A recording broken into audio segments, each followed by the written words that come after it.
Jenna Wagman, and I teach early elementary students. It's no surprise that different kids learn in different ways.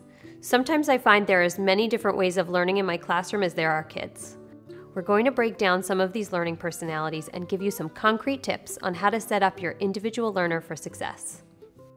All kids use many senses to learn, but some tend to understand things better when they see pictures along with the information. These are visual learners, and I have lots of them in my classroom. Using images to represent concepts can really bring it home for kids who are visual learners. This part's called an analog clock, has a face. Oh. Does that make sense? Why do you think they call it a face? Because it's really round, and this is your nose and then everything else. Yeah, it kind of reminds me of a face like that too. If your child has a complicated assignment, you can help by doing an image search online or doing a drawing to help her understand what she's learning. When the townspeople went outside, they carried For some kids, information really lands when they hear it. Maybe your child reads aloud even when she's reading to herself. It's very common to see kids doing this, especially when they're first starting to read on their own. There's this great device that I like to use with my students who need to read aloud and hear themselves. This is a reading phone. It magnifies sound, and I get them at my local teacher supply store, but you can also make them.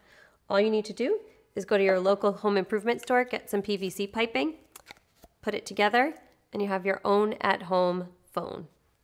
The menu varied by the time they woke up in the morning. Breakfast was coming down after a brief shower of orange juice.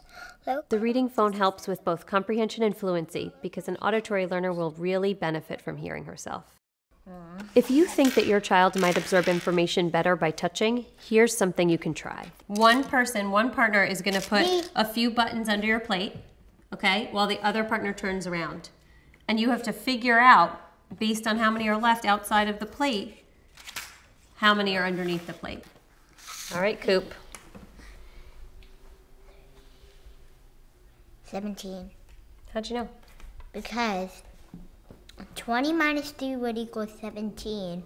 And so 20 minus 3 equals 17. You want to check? Tactile learners are hands-on learners. Math can easily translate for a tactile learner. 17. Very good.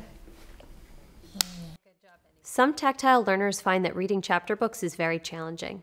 It can be hard to track the words across the page. A simple piece of cardstock can provide just enough of a marker for your child.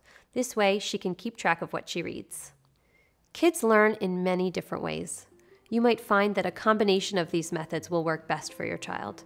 So mix it up at home and try new things. There isn't a right way to learn, so find what works best for you and your child. Look for other tips on learning personalities at scholastic.com/parents.